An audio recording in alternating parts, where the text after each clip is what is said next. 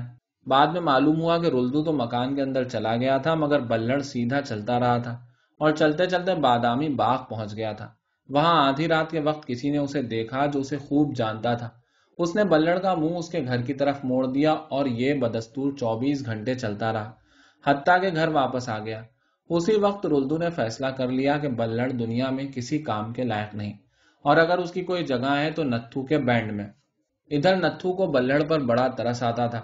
اس نے بڑے غور و خوض کے بعد فیصلہ کیا کہ اگر رلدو بلڑ کو 2 تھالیاں خرید دے جنہیں سمبل کہتے ہیں تو نتھو بلڑ کی تربیت کا انتظام کر لے گا۔ رلدو اور کیا چاہتا تھا، اس نے اگلے ہی روز لنڈے بازار سے تھالیاں لا کر بلڑ کے حوالے کی اور 8 آنے کے لڈو لے کر بلڑ کو نتھو کا شاگرد کروا دیا۔ بلڑ بھشتی کی جگہ ہنسے ڈھول والے کے عین پیچھے قرار پائی تاکہ اگر بینڈ چلتے چلتے تھمے تو بلڑ ہنسے سے ٹکرائے اور رک جائے۔ اس کے پیچھے فیکا رہتا تھا کہ جب بینڈ مارچ کرنا شروع کرے تو دھوتو بلڑ کو دھکیلے اور وہ چلنے لگے۔ جب بینڈ خاکروبوں کی شادیوں میں جاتا یا کبھی نورپور کے ہیجڑے اسے اپنے ہمراہ ایسے گھر لے جاتے جہاں لڑکا پیدا ہو تو نتھو بلڑ کو پکڑ کر اسے اس کی مقررہ جگہ پر کھڑا کر دیتا اور 1 2 3 پکار کر بلڑ کے دونوں بازو ایک مرتبہ اوپر نیچے ہلا دیتا۔ ادھر بینڈ بجنا شروع ہوتا، ادھر بلڑ اپنی چھنا چھن شروع کر دیتا، پھر فیکا اسے دھکیلتا اور بینڈ مارچ کرنے لگتا۔ اسی طرح جب باجا روکنا ہوتا اور نتھو ہالٹ پکارتا تو بلڑ ہنسے ڈھول والے سے ٹکرا کر رک جاتا مگر اس کے بازو اپنی چھنا چھن میں بدستور مصروف رہتے۔ نتھو آتا اور اس کے بازو پکڑ کر ایک تھالی کا منہ دوسری سے جوڑ دیتا اور اس طرح بلڑ دونوں تھالیاں جوڑے رکا کھڑا رہتا۔ مائی خیری کو بلڑ سے بڑی عقیدت تھی، وہ اسے کچھ ولی قسم کا آدمی سمجھتی تھی۔ اکثر اسے محض جیون کے احاطے میں اپنی کوٹری کے اندر لے جاتی اور اس سے عجیب و غریب سوال پوچھتی۔ یہ ہوں ہاں کر دیتا اور جو کھانے کو ملتا کھا لیتا۔ مائی خیری اس کی ہوں ہاں کا کچھ نہ کچھ مطلب بھی نکال لیتی تھی۔ ایک مرتبہ اس نے بلڑ کی ولایت کے ذریعے کاروبار کرنے کی بھی سوچی۔ وہ اسے اپنے ہمراہ شرفا کے گھروں میں لے جاتی، سب لڑکیاں بیویاں ارد گرد جمع ہو جاتی، اس کی بڑی خاطر مدارات ہوتی، اچھی اچھی چیزیں کھانے کو ملتی اور پھر بیویاں اپنے دلوں کی باتیں پوچھتی۔ اکثر باتیں سن کر وہ ہنس دیتا، کبھی کبھار گالی بھی دے دیتا۔ اس کی ان حرکتوں کے خفیہ اور صحیح مطالب بیان کرنا مائی خیری کا کام تھا۔ وہ علیحدگی میں بیویوں سے بات کرتی اور 4 پیسے بھی بٹور لیتی۔ رلدو کو یہ حرکت بالکل پسند نہ آئی۔ اس کے گلے میں رنگ برنگے دھاگوں کی اٹیاں اور منڈاسر اور سبز لمبی قمیص رلدو دیکھ نہیں سکتا تھا۔ اس نے مائی خیری کو ڈانٹ کر منع کیا کہ وہ بلڑ کا پیچھا چھوڑ دے، لیکن سب سے بڑی پریشانی اسے یہ تھی کہ مائی خیری کا بیٹا گینڈا جہاں بلڑ کو اپنی کوٹری میں دیکھ پاتا اسے سینے سے لگا کر اس قدر زور سے بھینچتا کہ مائی خیری اسے نہ چھڑاتی تو شاید گینڈا اسے جان سے بھی مار ڈالتا۔